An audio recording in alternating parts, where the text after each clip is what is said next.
ایک اور نئے دن کا آغاز ہو چکا تھا۔ وہ فریش ہو کر حویلی میں آئے تو وہاں رونقوں کا عالم وہی تھا جو رات میں تھا۔ اس میں ذرا برابر بھی کمی نہ ہوئی تھی، بلکہ یہ رونقیں اب کہیں زیادہ بڑھ گئی تھی۔ وہ بی جان کے پاس چلے جو وہ روبی ملازمہ سے کام پورا نہ کرنے کے معاملے میں تفتیش کر رہی تھی۔ سوہا نے سلام کیا تو انہوں نے جواب دینے کے ساتھ ساتھ روبی کو جانے کا اشارہ کیا اور دوبارہ سوہا کی جانب متوجہ ہوئی۔ سوہا بچی، یہ جوڑا کل پہن لینا، تجھے پر بہت سجے گا۔ انہوں نے پاس رکھا شاپر اس کی جانب بڑھایا تو اس نے وہ تھام لیا۔ شاپر کے اندر ذرا سا جھانکنے پر ہی اسے اندازہ ہو گیا تھا کہ وہ کپڑے بہت قیمتی تھے، لیکن کیوں اسے اس کی قدر سمجھ نہ آ سکی تھی۔ بی جان، یہ تو بہت قیمتی ہے، میرا مطلب کیا ضرورت تھی اس کی؟ جو کپڑے آپ نے پہلے دیے تھے میں ان میں سے کوئی پہن لوں گی۔ اس نے بی جان کو انکار کرنا چاہا تو انہوں نے اسے فوراً ٹوک دیا۔ تو بہت سلجھی ہوئی معصوم بچی ہے۔ سچ کہوں تو مجھے بھی تو اس سے عجیب سی انسیت محسوس ہوتی ہے، جس سے میں کوئی نام نہیں دے پا رہی۔ اب انکار مت کرنا ورنہ پھر میں ناراض ہو جانا ہے۔ انہوں نے کچھ ہفگے سے کہا تو وہ دھیرے سے مسکرا دی۔ ویسے بیٹا، کیا تو کچھ پڑھی لکھی بھی ہے؟ کتنی کلاسز پڑھی ہیں؟ بی جان نے اس کو پاس بیٹھنے کا اشارہ کرتے ہوئے پوچھا اور ان کے سوال پر گویا اس کے زخم ہرے ہو گئے تھے۔ جی ہاں، میں یہاں آنے سے پہلے پڑھتی تھی، FSc فرسٹ ایئر کی اسٹوڈنٹ تھی۔ اس کے لہجے میں گہری اداسی اتر آئی تھی۔ اچھا، تو مطلب تیری پڑھائی مکمل نہیں ہو سکی؟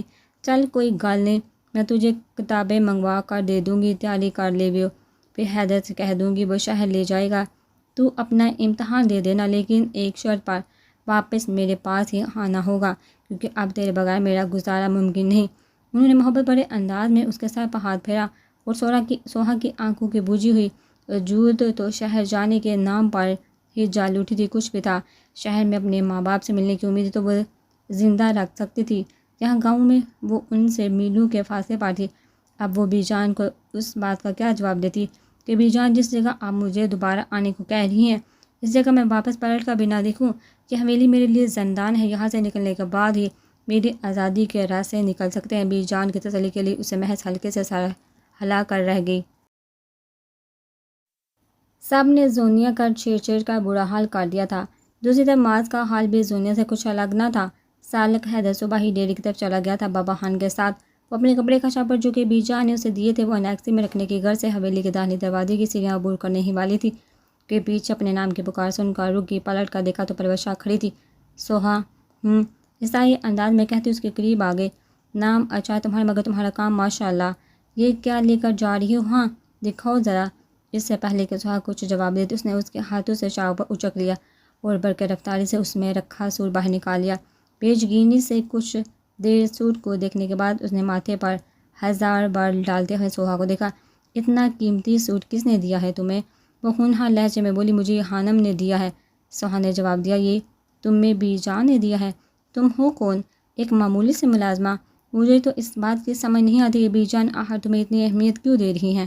وہ جل کر بولی اور بے تحاشا غصے سے شاپر اور سوٹ اس کے ہاتھوں میں پٹکنے کے انداز میں رکھا۔ اپنے ظرف کی بات ہے، وہ اعلیٰ ظرف ہے، سب وہ مجھے معمولی نہیں سمجھتی، اور تمہاری کم ظرفی تمہاری نظروں میں کسی انسان کو بڑا ہی نہیں دکھانے دیتی۔ بات بس اتنی سی ہے، سوہا نے لفظوں پر زور دیتے ہوئے کہا۔ تو پلوشا کے تو گویا تلو پر لگی اور سر پر جا کر بجھی۔ اسے ایک گھورتی پیر پٹکتے ہوئے برآمدے کی جانب بڑھ گئی۔ سوہا بھی سر جھٹکتے ہوئے سیڑھیاں اتر گئی۔ بابا جان سے کافی دیر تک زمینی معاملات پر باتیں کرنے کے بعد اس کا ارادہ میل کی طرف جانے کا تھا۔ اس نے بابا جان کو بعد میں آنے کا کہا تو وہ اکیلی ہی حویلی چل دیے۔ وہ چارپائی سے اٹھا اور اپنے سیل فون پر مصروف سا ابھی کچھ قدم آگے ہی بڑھایا تھا کہ بالکل اچانک کوئی اس کے مقابل کھڑا ہوا۔ اس نے فون سے نظر ہٹا کر دیکھا تو اپنے سامنے چودھری ہاشم کو دیکھا۔ اس کی پیشانی پر لاتعداد بال بڑھ گئے اور آنکھوں میں ناگواری اتر آئی تھی۔ کیا حال ہے سالک حیدر؟ وہ مونچھوں کو تاؤ دیتا ہوا بولا۔ کیوں، میری خیریت سے تمہیں کیا سروکار ہے؟ سالک حیدر نے سیل فون جیب میں ڈالتے ہوئے اطمینان سے پوچھا۔ تو نے اچھا نہیں کیا میرے ساتھ، تجھے تو اس کا حساب چکانا ہی پڑے گا۔ اس روز مجھ پر ہاتھ اٹھا کر تو نے بہت غلط کیا سالک حیدر۔ چودھری ہاشم سر کو دائیں بائیں ہلاتے ہوئے اسے للکارنے کے انداز میں بولا۔ تو کیا کر لے گا تو؟ اس نے ہاشم کو کالر سے پکڑ کر داڑتے ہوئے پوچھا۔ بس ایک سیکنڈ لگا تھا اس کا پاڑا ہائی ہونے میں۔ بہت کچھ، فی الحال تو تجھ سے دو ہاتھ کرنے آیا ہوں، چودھری ہاشم غصے سے بل کھاتا ہوا بولا۔ اس کی بات پر حیدر سالک کا دماغ گھوم گیا۔ اس نے ایک زوردار تھپڑ چودھری ہاشم کے منہ پر دے مارا، وہ لڑکھڑا کر نیچے گر گیا تجھے عزت راس ہی نہیں۔ بغیرت انسان سالک اسے کالر سے پکڑتا جھٹکے سے واپس اٹھاتا ہوا بولا۔ پنچ اتنے زور کا تھا کہ چودھری ہاشم کا چہرہ سوج گیا تھا۔ اب تو نہیں بچے گا، پہلے بھی تو نے بیچ سڑک پر مجھے مارا، اور اب یہ دوسری دفعہ ہے، کوئی بات نہیں، لال حویلی میں آج جشن کا سماں ہے نا، بہت جلد ان کے لاڈلے سپوت کا جنازہ بھی اسی حویلی میں اترے گا۔ ہاشم کمینگی سے مسکراتے ہوئے بولا، یار خواب وہ دیکھا کرو جن کے تعبیر بھی پایا تک ملتا پہنچے، ہاں بھی تم اپنی طرح تھرڈ کلاس ہی دیکھتے ہو جن کا نہ کوئی سر ہے اور نہ کوئی پیر۔ سالک حیدر نے تنزیہ مسکراہٹ سمیت اپنی بات مکمل کی۔ وہ چودھری ہاشم کو دھکیلتا آگے بڑھ گیا۔ چودھری ہاشم ایک بار پھر اپنی شکست پر گویا خون کے گھونٹ پی کے رہ گیا۔ پلبشہ سلگتے ہوئے کمرے میں آئی اور بیڈ پر بیٹھ کر اپنا غصہ قابو کرنے لگی۔ زونیا واش روم سے نکلی، اسے بیڈ پر غصہ بڑے انداز میں بیٹھے دیکھ کر اس کے پاس ہی بیٹھ گئی۔ کی ہویا وش ہے تو ہے نا، تم غصے میں لگ رہی ہو؟ اس نے پلبشہ سے غصے کی وجہ پوچھی تو وہ پھٹ پڑی۔ یہ جو ملازمہ ہے دسائی کے ساتھ شہر سے آئی ہے، مجھے زہر سے بھی زیادہ بری لگتی ہے۔ پتہ نہیں بی جان نے اسے اتنا سرپا کیوں چڑھایا ہوا ہے، انہوں نے اسے بہت قیمتی سوٹ بھی دیا ہے، آخر بی جان کو ضرورت کیا ہے اس ملازموں کو اتنا اہمیت دینے کی؟ تمہیں پتہ ہے کل اس نے مجھ سے بدتمیزی بھی کی تھی، وہ کلس سے ہوئی بولی، لیکن اس نے تم سے بدتمیزی کیوں کی؟ زونیا نے حیرت سے پوچھا۔ میں نے اس لڑکی کو حیدر سائی کے کمرے سے نکلتے ہوئے دیکھا تھا، وجہ پوچھی تو وہ بدتمیز مجھ پر ہی چڑھ دوڑی۔ پلبشہ کے لہجے میں سوہا کے لیے نفرت ہی نفرت تھی۔ اف وش، یہ بھی تو ہو سکتا ہے وہ بیچاری غلطی سے حیدر کے کمرے میں چلی گئی، اس کے جہاں آئے ہوئے دن ہی کتنے ہوئے ہیں، یہاں کی سمتوں سے بھی وہ ناواقف ہے، پھر اس سے ایسی غلطیاں ہونا تو یقینی ہے۔ رہی بات قیمتی کپڑوں کی تو کیا ہو گیا، وہ بی جان کی ہاتھ ملازمہ ہے، بی جان کو وہ پسند ہے تو دیا ہے نا۔ تم اس بارے میں اتنا مت سوچو، موڈ فریش کرو اپنا۔ اوکے، زونیا نے اسے سمجھاتے ہوئے کہا، لیکن وہ تو نفرت کے سیلاب میں بہہ رہی تھی، اسے یہ بات کہاں سمجھ آئی تھی؟ اس نے دل ہی دل میں سوہا کو بی جان کی نظروں میں کسی نہ کسی صورت میں گرانے کا تہیہ کر لیا تھا۔ اس انسان کو اپنے قابو میں کرنا چاہتی جو اس کا کبھی تھا ہی نہیں اور نہ ہی کبھی ہو سکتا تھا۔ شام کے سائے گہرے ہو رہے تھے، حویلی میں ڈولکی کی آواز پورے زور و شور سے گونج رہی تھی۔ کل معاذ اور زونیا کی شادی تھی، مہمانوں کی آمد بھی کل سے شروع ہو جانی تھی۔ سارا خاندان تو اکٹھا ہو ہی چکا، جو لڑکے بیرونی ملک تھے ان کی بھی آمد ہو چکی تھی، تینوں پھوپھیاں بھی اپنی اپنی فیملی کے ساتھ پہنچ چکی تھی۔ بی جان نے ان سے بھی سوہا کو متعارف کروایا، وہ اتنے لوگوں کی موجودگی میں حد سے زیادہ نروس ہو رہی تھی۔ بیوٹیشین نے زونیا کے ہاتھوں اور پاؤں کو نہایت ہی خوبصورت مہندی سے ہراساں کیا تھا، اس کی مہندی کا رنگ بھی بہت گہرا آیا تھا۔ حویلی کے وسیع و عرض لان میں ہلدی کی رسم کا اہتمام تھا، سارے لڑکے معاذ کے گرد ڈیرا ڈالے اسے چھیڑنے کا اہم فریضہ بھی سر انجام دے رہے تھے۔ باورچی خانے میں ملازمین کی ڈیوٹی اور بھی سخت ہو چکی تھی۔ وہ بی جان کا قہوہ بنانے کے لیے باورچی خانے میں آئی، وہ چولہے کے جانب آئی جہاں بشیرہ چائے بنا رہی تھی، وہ قہوہ بنانے کی تیاری کرنے لگی۔ جب بھی بشیرہ نے اس کے ہاتھوں میں چائے کا مگ پکڑایا اور لان میں موجود سالک حیدر کو دینے کے لیے کہا، وہ گول اس کے کہ اس کو کئی اور اہم کام سار انجام دینے ہیں۔ سوہا کا دل چاہا چائے کا کپ اٹھا کر دیوار پر دے مارے، وہ ناگواری سے بشیرہ کو دیکھتی چائے کا کپ پکڑے لان کی جانب آگئی، جہاں کی چکا چوند عروج پر تھی۔ کچھ دیر میں معاذ کی ہلدی کی رسم بھی شروع ہونے والی تھی۔ اس کی نظر ایک سائڈ بے قدر فاصلے پر چیئر پر براجمان ہاتھوں میں سگریٹ تھامے سالک حیدر پر پڑی۔ وہ قریب آئی اور سامنے رکھی ٹیبل پر چائے کا کپ پٹکنے والے انداز میں رکھا واپس کے لیے مڑ گئی۔ میں مسز سوہا مراد، کیا میں نے جانے کے لیے کہا؟ اپنے پیچھے سالک حیدر کی بارو بواز سن کر اس کے قدم وہیں رکے۔ وہ پلٹی پر اعتماد سے چال چلتی ہوئی آگے بڑھ آئی۔ میں یہاں تمہارے حکم کی غلام نہیں ہوں، وہ سینے پر دونوں ہاتھوں کو باندھتے ہوئے متانت بڑے لہجے میں بولی۔ خیر، تمہارا یہ کہنا تو سراسر غلط ہے کہ تم میرے حکم کے تابع نہیں۔ میں یاد دلاؤں تمہیں، میرے حکم کی تعمیل میں ہی تمہاری زبان بند ہے، اس کا مطلب سمجھتی ہو؟ وہ ٹانگوں پر ٹانگیں جمائے سگریٹ کے گہرے کش لیتا دھواں فضا میں اڑاتے ہوئے بولا۔ مکافات عمل کا نام سنا ہے سالک حیدر؟ وہ اسی انداز میں کڑی بھینجتے ہوئے لہجے میں بولی۔ بالکل سنا ہے، بلکہ تمہیں اس کی زندہ مثال بھی دیتا ہوں۔ تم نے میری تذلیل کی اور آج جو کچھ تمہارے ساتھ ہو رہا ہے، کیا یہ مکافات عمل نہیں سوہا مراد؟ اس نے ایک آبرو اچکاتے ہوئے سوال کیا تو سوہا کا چہرہ شدت ضبط سے سرخ ہو گیا۔ ایک دن بہت پچھتاؤ گے سالک حیدر، انشاءاللہ وہ دن جلد ہی آئے گا۔ وہ دونوں ہاتھ دعا کے انداز میں اوپر کو پھیلائے پرجکین سے بولی، سگریٹ نیچے پھینک کر اپنے جوتوں سے اس کی راکھ مسلتا ہوا وہ گمبھیر لہجے میں بولتا اٹھ کھڑا ہوا اور دونوں ہاتھ جینس کی جیب میں ڈال لیے۔ سوہا کچھ دیر اس نے نفرت بھری نزو سے گھوٹی تھی اور پھر جھٹکے سے پلٹ کر اندر کی جانا بڑھ گئی۔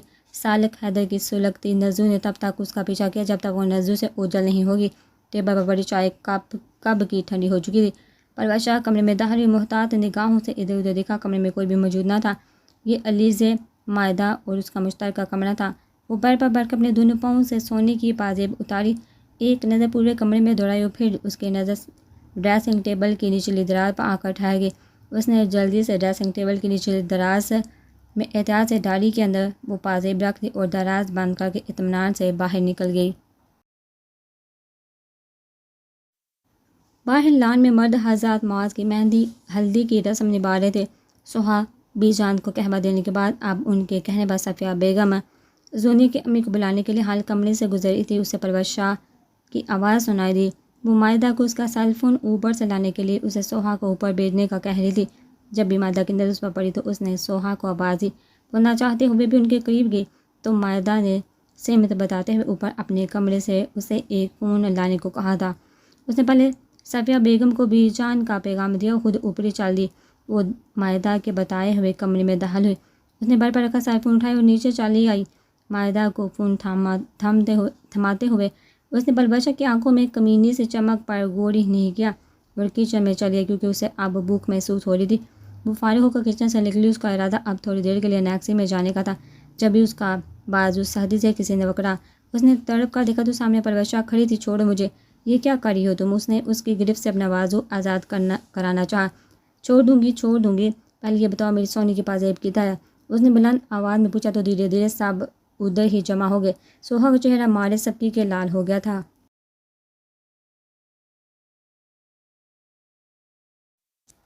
کیا ہوا ہے؟ بی جان بھی وہیں چلی آئی تھی۔ بی جان آپ تو اسے بہت اچھا سمجھتی ہے نا؟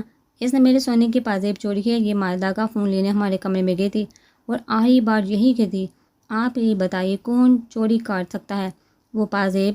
وہ چلاتے ہوئے بولی تو بی جان کا چہرہ غصے کی شدت سے تھڑا گیا۔ میں نے نہیں لی ہے، میرا یقین کریں ہانا پلیز، میں بس سیل فون لے کر نکل آئی تھی۔ سوہا نے لرزتے ہوئے لہجے میں بی جان سے کہا۔ اپنی ذات کی بیماری کی اسے بری طرح گال کر گئی تھی۔ اتنے لوگوں کی موجودگی میں اپنے وجود کا یوں ارضا ہونا اس کا دماغ معاف کر رہا تھا۔ وہ تو شکر تھا کہ گھر کے بڑے مرد حضرات باہر مردانہ خانے میں موجود ہے۔ خاموش، کیا بول رہی ہو لڑکی؟ ہوش میں تو ہو تم؟ سوہا پر مجھے دل و جان سے بھروسہ ہے، تم ایسا اس کے بارے میں سوچ بھی کیسے سکتی ہو؟ بی جان نے غصے سے پرویز شاہ سے پوچھا۔ کیا ہوا؟ کون مر گیا ہے یہاں؟ کیوں جاہلوں کی طرح تماشا لگائے ہوئے ہو سب؟ جب اس سالک حیدر کی دوڑتی ہوئی آواز پر سب سیڑھیوں کی جانب متوجہ ہوئے جہاں وہ آستین کے کپ لگاتا نہایت غصے میں بولتا سیڑھیاں اتر رہا تھا۔ وہ حیدر صاحب میرے سونے کی پازیب نہیں ملی ہے، آخری بار یہی میرے کمرے میں گئی تھی مائدہ کا سیل فون لانے۔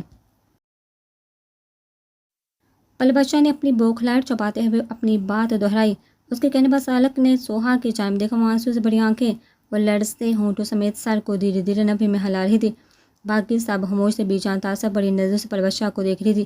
کیا تم نے اپنی آنکھوں سے دیکھا اسے پازیب لیتے ہوئے؟ بس جتنا پوچھ رہا ہوں اتنا ہی جواب دو، فالتو کچھ بھی نہیں سننا مجھے، بولو۔ وہ سوہا سے نظر ہٹا کر پرویز شاہ سے پوچھتا انتہائی غصے میں لگ رہا تھا۔ لیکن آخری بار یہی کی؟ پرویز شاہ نے ہکلاتے ہوئے کہنا چاہا۔ میں نے کہا نا کہ فالتو بکواس نہیں سننی مجھے، ہاں یا نہ میں جواب دو بس، اپنی بات بار بار دہرانے کا عادی نہیں ہوں میں۔ بس مجھے اتنا بتاؤ کہ کیا تم نے خود دیکھا اسے وہ پازیب لیتے ہوئے؟ سالک حیدر سوہا کی طرف اشارہ کرتے ہوئے سخت لہجے میں پرویز شاہ سے پوچھا۔ پرویز شاہ کے اندر اس کے اس انداز پر تو گویا بامبر چل اٹھے تھے، جبکہ سوہا کے لیے یہ مقام حیرت تھا۔ وہ حیرانگی سے سالک حیدر کو دیکھ رہی تھی۔ پرویز شاہ آپ ہی بات سنیے، کہیں آپ اس پازیب کی بات تو نہیں کر رہی نا؟ میں نے جا کر چیک کی تو یہ مجھے ڈریسنگ ٹیبل کی نچلی دراز سے ڈائری کے اندر ملی۔ جب ہی علی سے ہامتے ہوئے ہاتھوں میں پازیب لی آئی تو یکایک پرویز شاہ کا رنگ پھک پڑ گیا اور وہ دانت پیس کر لگی۔ سوہا نے جہاں چکر بڑا سانس لیا وہیں سالک کے ہونٹوں پر ایک طرز دیا مسکراہٹ آ گئی۔ صاحب کے تعصب بڑی نظر پرویز شاہ پر تھی، جبکہ گلناز بیگم کینا تو نظر سے بیٹی کو دیکھ رہی تھی جس نے اپنی حرکتوں سے انہیں سب کے سامنے شرمندہ کر دیا تھا۔ مجھے ان سب فضول ڈرامے بازوں سے نفرت ہے، سمجھی تم؟ نیکسٹ ٹائم اگر ایسا کوئی تماشا جہاں ہوا تو مجھ سے برا کوئی نہیں ہوگا۔ وہ پرویز شاہ کی طرف دیکھ کے انگلی اٹھا کے وارن کرتا ہوا بولا تو پرویز شاہ کی آنکھیں پھٹی کی پھٹی رہ گئی۔ اس نے ایک نفرت بڑی نظر سے ہوا ڈالی اور بھاگتی ہوئی سیڑھیاں چڑھ گئی۔ سالک حیدر بھی تیزی سے لان کے جانب بڑھ گیا۔ جبکہ بی جان کے کہنے پر سوہا بھی حیرت کے سمندر میں ہنوز کو دکھاتے ہوئے انیکسی میں چلی گئی۔ اللہ اللہ کر کے شادی کا دن آ پہنچا تھا۔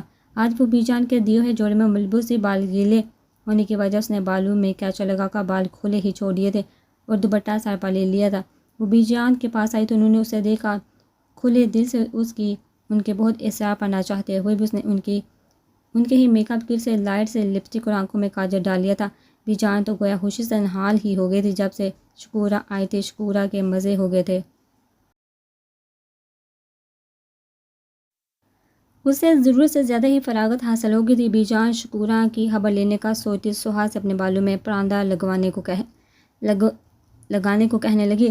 سالک حیدر خان 3 پیس سوٹ میں ملبوس فرش سا رخسار بیگم کے کمرے میں آیا۔ وہاں بابا جان بھی موجود تھے۔ رخسار بیگم نے بیٹے کی وجاہت کو دیکھتے ہوئے دل ہی دل میں بلائیں لیتے ہوئے اس کی پیشانی چوم لی۔ اس کے بعد وہ بابا خان کے سامنے جھکا۔ جیتے رہو، اللہ سلامت رکھے۔ انہوں نے بھی اس کی پیشانی چومتے ہوئے دعا کہ جب بھی علیزے چلی، واہ لالا، آپ نے تو بجلی ہی گرا دینی ہے آج، لڑکیاں آپ کو دیکھ کے کہیں بے ہوش ہی نہ ہو جائیں۔ وہ شرارت سے کہتے سالک کے ساتھ لاگے تو وہ تینوں ہی ہنس دیے۔ سالک نے محبت اور شفقت سے اس کے سر کو چوما۔ اپنی اکلوتی بہن میں اس کی جان بستی تھی۔ وہ بابا خان کے کمرے سے نکلا۔ اب اس کا ارادہ بی جان کے پاس جانے کا تھا۔ ان کے کمرے کے دروازے پر آن کھڑا ہوا تو اس کی نظر سامنے ڈریسنگ ٹیبل پر بیٹھی بی جان کے بالوں میں پراندہ لگاتے سوہا پر پڑی۔ جھک کر ڈریسنگ ٹیبل سے پراندہ اٹھاتے ہوئے اس کا دوپٹہ سر سے سرک گیا اور آدھے کھلے بال آگے کی جانب گر گئے تھے۔ کاجل لگی خوبصورت آنکھوں کی دلکشی گویا ماحول پر سحر طاری کر رہی تھی۔ ہلکی سی لپسٹک سے سجے اس کے یاقوت لب گویا کوئی اور ہی داستان کہہ رہے تھے۔ معصوم اور بے ریا چہرے کا حسن اتنا قیامت خیز تھا کہ وہ اپنی جگہ ساکت کھڑا رہ گیا۔ وہ حقیقتاً محبوب سا ہو گیا تھا۔ اس ہر آج اس لڑکی کے بے پناہ حسن کا ادراک ہوا تھا۔ یہ الگ بات کہ پہلے اس نے کبھی دھیان ہی نہ دیا تھا کہ پل بھر میں کیا سے کیا ہو گیا تھا۔ وہ خود اپنی کیفیت سمجھ سکا تھا تو اس کا دل و دماغ آندھیوں کی زد میں تھا۔ معجزہ تو ہو گیا تھا۔ معجزے تو پل بھر میں ہی ہوتے۔ اپنے اوپر کسی کی نظروں کی تپش محسوس کرتے سوہا نے سامنے دیکھا تو دروازے پر ایستادہ سالک حیدر کو دیکھ کر اس کے حلق تک میں کڑواہٹ بڑھ گئی۔ اس نے لمحے کے 1000ویں حصے میں نظروں کا زاویہ بدلا۔ بی جان کا چہرہ سائڈ میں تھا، اس لیے انہیں سالک کی موجودگی کی خبر نہیں ہو سکی تھی۔ وہ بے ساختہ 2 قدم پیچھے ہٹا اور لمبے لمبے ڈگ برتا باہر کی جانب چلا گیا۔ سالک حیدر خان شادی کی کسی رسم میں دل کھول کا حصہ نہیں لے سکا۔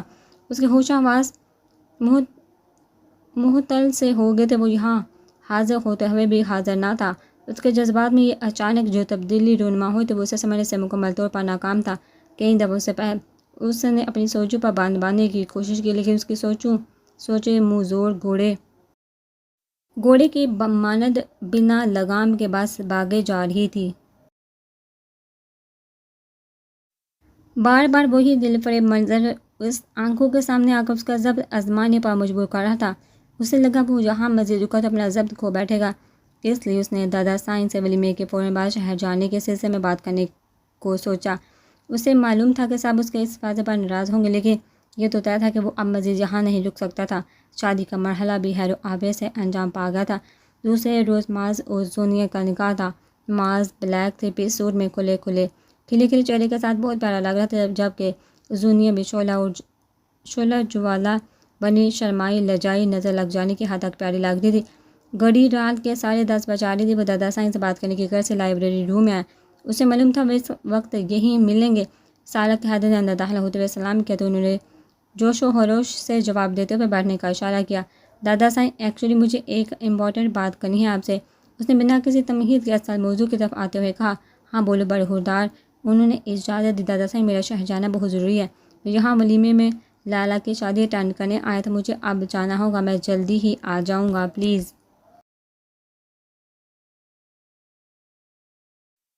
اس نے دائیں ہاتھ کی شہادت کی انگلی اور انگوٹھے سے آنکھوں کو مسلتے ہوئے کہا۔ وہ حقیقتاً آج اپنے جذبوں سے زور آزمائی کرتے کرتے تھک گیا تھا۔ اگر جانا ضروری ہے تب ہی جاؤ حیدر، ورنہ ہمارا بالکل بھی دل نہیں ہے تم اتنی جلدی واپس شہر چلے جاؤ، لیکن ہم تمہیں اس شرط پر جانے دیں گے جب تم کام ختم کر کے جلد از جلد یہاں آنے کا وعدہ کرو۔ انہوں نے دو ٹوک لہجے میں کہا۔ دادا صاحب، میں بس کچھ وقت فارم ہاؤس پر اور عدنان کے ساتھ گزارنے کے بعد واپس آ جاؤں گا اور اپنا کام بھی ختم کر لوں گا، آپ فکر نہ کریں۔ اس نے انہیں تسلی دیتے ہوئے کہا تو وہ سر ہلا گیا تھا۔ پھر بھی ہم چاہیں گے اکیلے نہ جاؤ، تم ہمارے بہت دشمن ہیں جو گھات لگائے بیٹھے ہیں۔ تم یہاں سے ہماری کچھ بندوق کو ساتھ لے جانا۔ شہر سے بھی تم اکیلے آئے تھے، لیکن تمہارا وہ فیصلہ غلط تھا۔ اس بار کچھ آدمیوں کو ساتھ لے جائیں۔ انہوں نے اپنا حکم سنایا۔ جو حکم دادا سائیں، اب میں چلتا ہوں۔ ان سے اجازت لیتا اٹھ کھڑا ہوا۔ حویلی میں باقی سب کو جب اس کے واپس جانے کی اطلاع ملی تو سب نے ہی اپنی اپنی ناراضگی کا اظہار کیا۔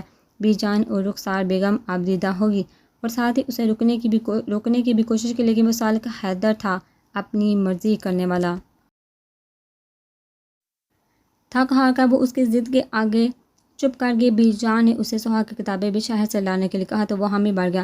سارے کزنز اور بھائیوں نے بھی اسے اپنی روکنے کی کوشش کر لی، پر اس کی نہ ہاں میں نہیں بدلی۔ علی سے تو باقاعدہ اس سے ناراض ہو گئی تھی۔ بی جان اور رخسار بیگم کی آپسی گفتگو سے سوہا کو بھی سالک حیدر کے شہر واپسی کے بارے میں علم ہو چکا تھا۔ اسے آج رات سالک حیدر سے اس بارے میں ہر صورت بات کرنی تھی۔ حویلی میں رات کے کھانے کے بعد نوجوان پارٹی ہال کمرے میں جمع ہوگی۔ معمول کے مطابق چائے کے ساتھ ساتھ شعر و شاعری کا آغاز بھی ہو چکا تھا۔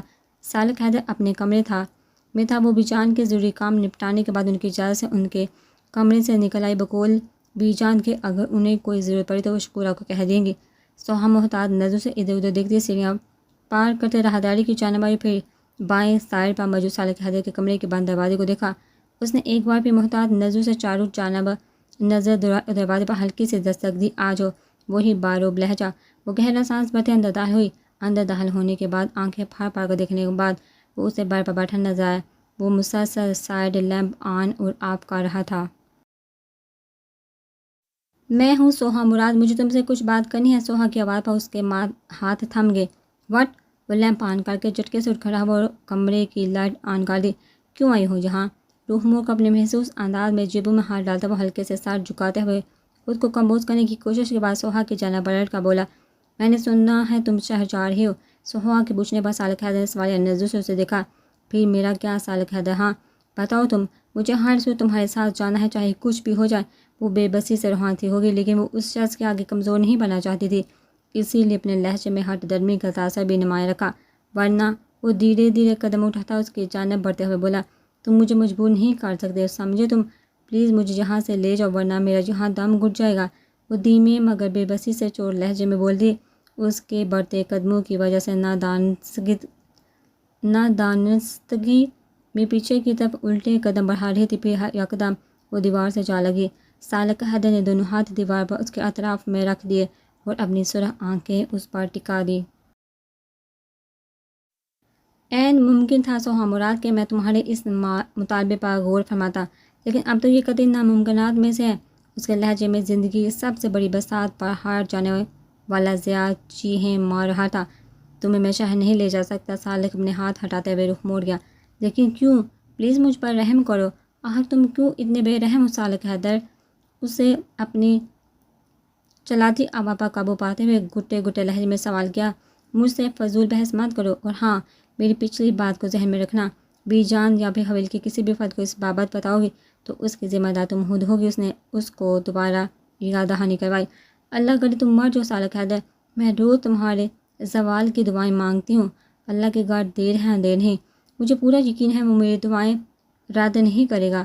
وہ چبا چبا کر بولی تو اس کی جانب دیکھتے سالک حیدر کی آنکھوں کی سرخی میں کچھ اور بھی اضافہ ہو گیا۔ آج دن بھر جس ذہنی ہلفشار کا وہ شکار رہا تھا وہ اب مزید بڑھ گیا تھا، جس کی تھکن اب اس کی آنکھوں میں بھی اتر آئی تھی۔ دوسری طرف خاموشی پا کر سوہا نفرت امیز تاثرات کے ساتھ جھٹکے سے دروازہ بند کر دی باہر نکل گئی۔ شکر کے آس پاس کوئی بھی موجود نہ تھا۔ وہ تیزی سے سیڑھیاں عبور کرتی انیکسی کی جانب بڑھ گئی۔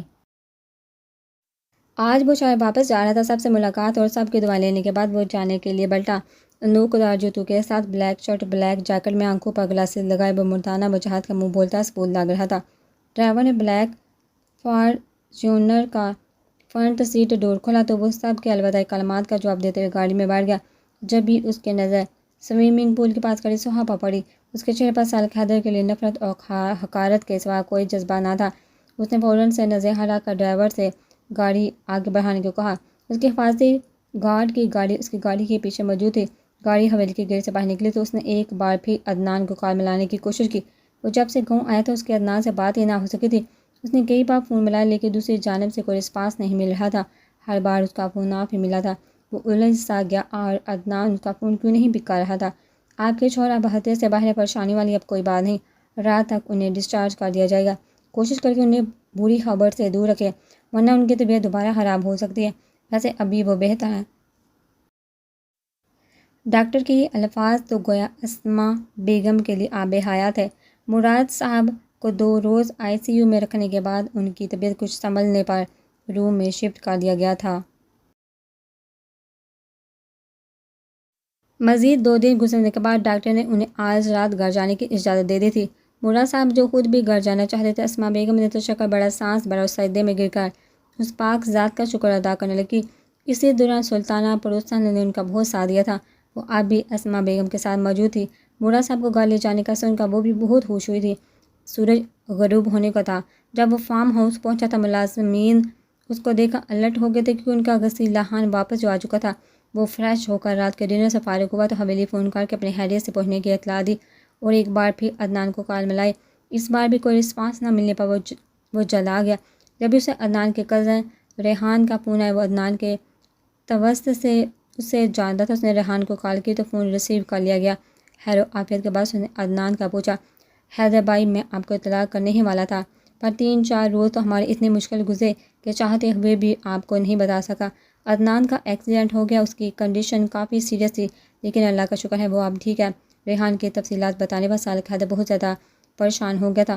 اس کا جگری دوست ہسپتال میں تھا اور اس کا پریشان ہونا تو یقینی بات تھی۔ ریحان سے ہاسپٹل کا نام اور روم نمبر پوچھتا، فوراً اسے اپنے ہاسپٹل پہنچنے کی اطلاع کرتا، فون بند کر گیا اور ٹیبل پر پڑی گاڑی کی کیز اور موبائل جیب میں ڈالتا باہر نکل گیا۔ وہ برقی رفتاری سے گاڑی ڈرائیو کرتا ریحان کے بتاتے ہاسپٹل پہنچا۔ عدنان کے روم کی جانب بڑھا۔ اندر عدنان کے والدین اور ریحان بھی موجود تھے۔